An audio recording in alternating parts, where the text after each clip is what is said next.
सागर काय जेवलाच हो काय इथे बसून असतो दिवसभर? जरा बाहेर पड, जग किती सुंदर आहे बघ जरा. दादा प्लीज जाणार इथून.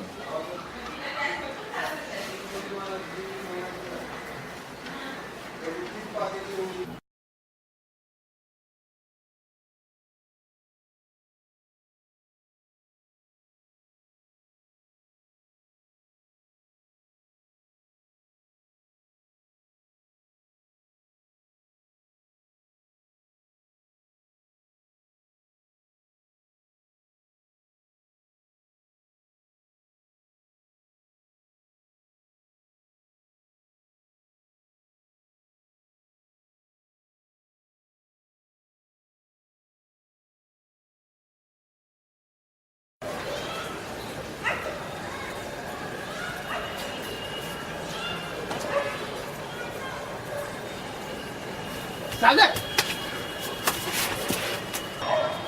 सॉरी दादा, परत जाऊ दे. काय झालं? कशाला एवढा जीवावर उदार झाला? घाबरलेलो. कुठल्या गाडीला?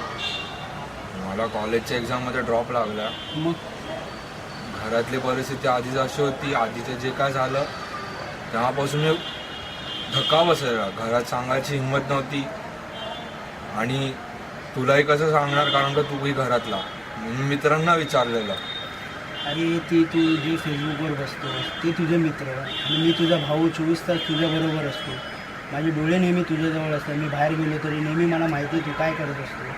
तरी पण तू मला मित्र म्हणून समजत नाहीस. ते फेसबुकवरचे तुझे मित्र आहे.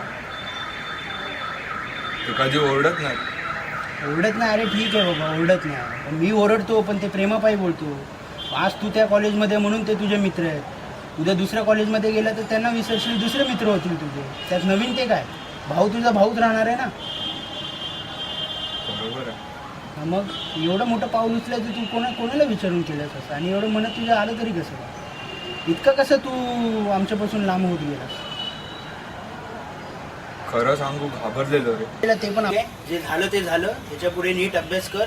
आई वडिलांना काय सांगायचं ते मी सांगतो. ह्याच्या पुढे नीट अभ्यास कर. फेसबुक वगैरे सोडून दे, ठीक आहे? काही चिंता करू नको. मी येतो, माझं जरा काम. दादा हां. अरे माझा भाऊ परत आला, याच्याहून मला दुसरं काय सुट नाही.